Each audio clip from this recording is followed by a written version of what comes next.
നമസ്കാരം. ലൈംഗിക ചൂഷണവും നരഭോജനവും ശതകോടീശ്വരന്റെ കാമകേളികൾ.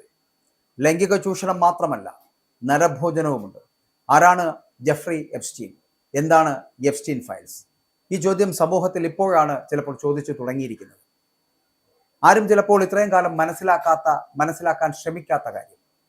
ശതകോടീശ്വരനായി വളർന്നൊടുവിൽ ലൈംഗിക കുറ്റവാളിയായി മൺമറഞ്ഞ അമേരിക്കയിലെ ഒരു വിവാദ വ്യവസായിയാണ് ജെഫ്രി എപ്സ്റ്റീൻ.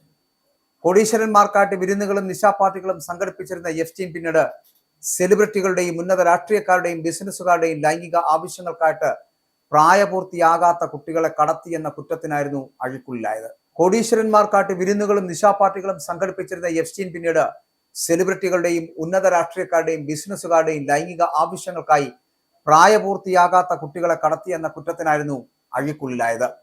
2008 പ്രായപൂർത്തിയാകാത്ത പെൺകുട്ടിയെ ലൈംഗിക തൊഴിലിന് പ്രേരിപ്പിച്ചു എന്ന് കുറ്റസമ്മതം നടത്തിയതോടെയാണ് എപ്സ്റ്റീന്റെ ആദ്യ അറസ്റ്റ്.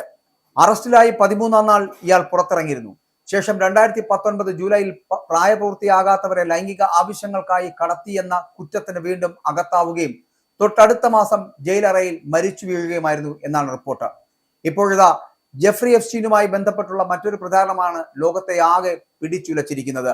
കൊടും കുറ്റകൃത്യങ്ങളായിട്ടുള്ള ബാല ലൈംഗിക ചൂഷണവും മനുഷ്യക്കടത്തും അല്ലാതെ ഇയാൾ പിഞ്ചു കുഞ്ഞുങ്ങളുടെ മാംസം ഭക്ഷിച്ചിരുന്നു എന്നതാണ് പുതിയ പ്രചരണം.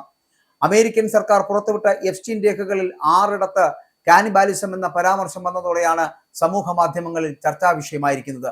വിഷയം ആധികാരികമായി തെളിഞ്ഞിട്ടില്ല എങ്കിലും സാക്ഷികളെന്ന് അവകാശപ്പെട്ട ചില കുട്ടികളുടെ പഴയ വീഡിയോകൾ പ്രചരിക്കുന്നുണ്ട്. ഇതുമായി ബന്ധപ്പെട്ട് പുറത്തു വന്ന ഫയലുകളിൽ നിന്നും ലോകം കണ്ട ഏറ്റവും വലിയ ലൈംഗിക കുറ്റവാളിയും സെക്സ് റാക്കറ്റിന്റെ തലവനുമായിരുന്നു ജെഫ്രി എപ്സ്റ്റീൻ. പുറത്തു വന്ന ഫയലുകളിൽ ഉൾപ്പെട്ട വീഡിയോകൾ, ചിത്രങ്ങൾ, ഇമെയിലുകൾ എന്നിവയിൽ ഞെട്ടിപ്പിക്കുന്ന വിവരങ്ങളുണ്ട്. ലോകത്തെ അതിസമ്പന്നരും ഭരണകർത്താക്കളും രാഷ്ട്രീയ നേതാക്കളും വിനോദ രംഗത്തു നിന്നുള്ളവരും എപ്സ്റ്റീന്റെ ക്ലയൻസ് ആയിരുന്നു എന്നും ഫയലുകളിൽ വ്യക്തമാണ്. എപ്സ്റ്റീൻ രേഖകളിൽ നരഭോജനം, നരബലി എന്നിവയുണ്ട് എന്നാണ് പുതിയ പ്രചാരണം. ഇങ്ങനൊരു സംശയം ഉണ്ടാകുന്നതും എപ്സ്റ്റീന്റെ ചില പരാമർശങ്ങളിൽ നിന്നാണ്. കുഞ്ഞുങ്ങൾ ലക്ഷക്കണക്കിനുണ്ട്, നല്ല വെജിറ്റബിൾ ക്രീം ചീസ് വളരെ കുറവാണ്. കാനിബാലിസം സംശയിക്കുവാൻ കാരണമായ എപ്സ്റ്റീന്റെ ഈ ഒരു പരാമർശം.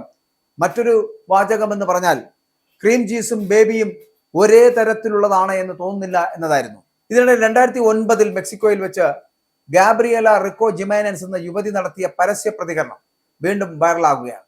മെക്സിക്കോ സിറ്റിയിലെ ഒരു ആഡംബര ഹോട്ടലിന് മുന്നിൽ വെച്ച് പരിഭ്രാന്തിയോടും അസ്വസ്ഥതയോടും സംസാരിക്കുന്ന യുവതിയുടെ വീഡിയോയിൽ ഉന്നതരായിട്ടുള്ള വ്യക്തികൾ മനുഷ്യമാംസം ഭക്ഷിക്കുന്നുണ്ട് എന്നും അവർ കുട്ടികളെ കൊല്ലുന്നുണ്ട് എന്നുമാണ് ആരോപിക്കുന്നത്. അന്ന് അധികൃതർ ഇവരെ മാനസിക അസ്വാസ്ഥ്യമുള്ളവൾ എന്ന് പറഞ്ഞ് തള്ളിക്കളഞ്ഞുവെങ്കിലും എപ്സ്റ്റീൻ ഫയലുകൾ പുറത്തു വന്ന പശ്ചാത്തലത്തിൽ ഈ വീഡിയോ വലിയ രീതിയിൽ പ്രചരിക്കുന്നുണ്ട്. വീഡിയോ പുറത്തു വന്നതിന് പിന്നാലെ മോഡൽ അപ്രത്യക്ഷമാവുകയും നിലവിൽ എവിടെയാണെന്ന് എന്നതിനെ കുറിച്ച് യാതൊരു തരത്തിലുള്ള വിവരങ്ങളുമില്ല എന്ന് ചൂണ്ടിക്കാട്ടിയാണ് സമൂഹ മാധ്യമത്തിലെ ചർച്ചകൾ പോകുന്നത്. എന്താണ് ഈ എപ്സ്റ്റീൻ ഫയലുകൾ എന്ന് നമ്മൾ ചിന്തിക്കേണ്ടതാണ്.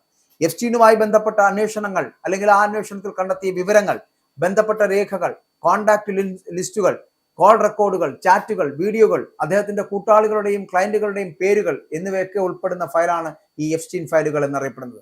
ഇതിന് 3 ദശലക്ഷത്തിലധികം പേജുകൾ ഉണ്ട് എന്ന് പറയപ്പെടുന്നു. 2000-ലധികം വീഡിയോകളുണ്ട് എന്ന് പറയപ്പെടുന്നു. 2 ലക്ഷത്തോളം ചിത്രങ്ങൾ എന്നിങ്ങനെ മുൻപ് പുറത്തുവിടാതെ മാറ്റിവെച്ചിരുന്ന വിപുലമായിട്ടുള്ള രേഖകളാണ് US നീതിന്യായ വകുപ്പ് ഇപ്പോൾ പുറത്തുവിട്ടത്. അതിലൊരു ഭാഗത്തിലാണ് ഇസ്രായേലിൽ പോകാൻ മോദിയെ ഉപദേശിച്ചു എന്നുള്ള പരാമർശം ഉൾപ്പെട്ടിട്ടുള്ളത്. എന്നാൽ എപ്സ്റ്റീൻ ഫയലുകൾ വിശദമായി പരിശോധിച്ച മാധ്യമ പ്രവർത്തകരും ഗവേഷകരും വ്യക്തമാക്കുന്നത് പുറത്തു വന്ന ഔദ്യോഗിക രേഖകളിൽ ഒന്നും തന്നെ നരഭോജനത്തെക്കുറിച്ചോ ആചാരപരമായിട്ടുള്ള കൊലപാതകങ്ങളെക്കുറിച്ചോ യാതൊരു വിധത്തിലുള്ള തെളിവുകളും ഇല്ല എന്നാണ്. എപ്സ്റ്റീൻ ഫയൽസിൽ ഏറ്റവും കൂടുതൽ കാണാവുന്നതും ആരോപണങ്ങൾ നേരിടുന്നതും ഇപ്പോഴത്തെ അമേരിക്കൻ പ്രസിഡന്റ് ഡൊണാൾഡ് ട്രംപിനെ കുറിച്ചാണ്. നിയമം നിർബന്ധിക്കുന്നത് കൊണ്ട് മാത്രമാണ് ട്രംപ് എപ്സ്റ്റീൻ ഫയലുകൾ പുറത്തുവിടാനുള്ള ഉത്തരവിൽ ഒപ്പിട്ടത് എന്ന് റിപ്പോർട്ടുകളുണ്ട്. ഇല്ല എങ്കിൽ ഈ എപ്സ്റ്റീൻ ഫയലുകളൊക്കെ പൂഴ്ത്തിവെക്കപ്പെട്ടേനെ, അല്ലെങ്കിൽ ട്രംപ് തന്നെ എന്നേ നശിപ്പിച്ചേനെ.